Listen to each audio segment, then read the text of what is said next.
confusion ou parfois on l'appelle le syndrome confusionnel ou l'état confusionnel. C'est un syndrome, c'est une entité médicale qui est très bien décrite, qui a des critères très précis et qui correspond globalement à une altération assez brutale ou en tout cas rapide des fonctions cérébrales supérieures, notamment de l'attention, de la vigilance, de la concentration et également d'autres troubles cognitifs comme des problèmes de mémoire ou d'orientation et qui ont la particularité d'apparaître très rapidement et assez brutalement et toujours en lien avec un facteur déclenchant, souvent un facteur médical qui explique pourquoi d'un coup ça va moins bien.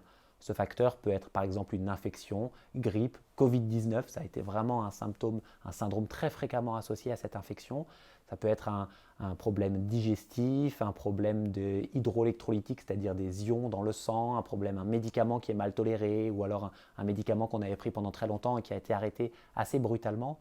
Face à ce facteur de stress, comme par exemple la grippe, peuvent développer une confusion, donc qui va faire un changement assez brutal de l'état cognitif avec des moments d'hypovigilance, c'est-à-dire où on est vraiment très fatigué, à beaucoup dormir, ou à l'inverse des moments d'hypervigilance, d'agitation psychomotrice, d'énervement, voire d'agressivité, et ce qui dénote complètement de l'état qui était présent les jours antérieurs.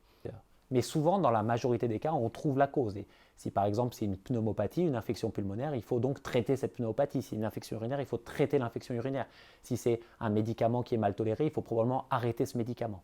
Donc ça, c'est l'enjeu numéro 1, de traiter la cause pour que les symptômes s'améliorent. Et donc il faut accompagner ces personnes au moment de cette confusion dans un environnement plutôt apaisé, doux, bienveillant et de lutter contre tous les autres facteurs de stress.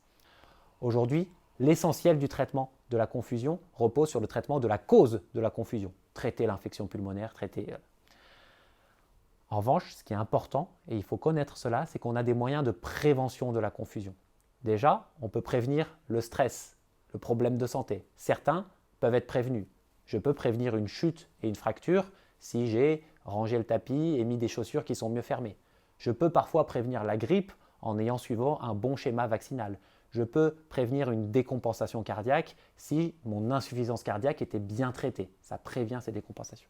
Donc c'est très important de connaître ça et donc de sensibiliser tout le monde, les soignants et les non-soignants, à ce syndrome qui est la confusion, le syndrome confusionnel, et pour lequel il faut aussi qu'on fasse d'autres recherches pour mieux comprendre la physiopathologie, les mécanismes qui se passent dans le cerveau. Il reste beaucoup de choses à comprendre. Aussi comment mieux le repérer, mieux le diagnostiquer. Là, des études actuellement aux Hospices civils de Lyon sont dans ce cadre pour essayer de mieux valider des échelles très simples de repérage de la confusion. Et enfin, pour le prendre en charge, au-delà de traiter le facteur déclenchant, le facteur médical, par exemple l'infection pulmonaire comme tout à l'heure, aussi des médicaments qui peuvent apaiser ou améliorer certains symptômes. Et aujourd'hui, il reste des progrès à faire dans ce domaine.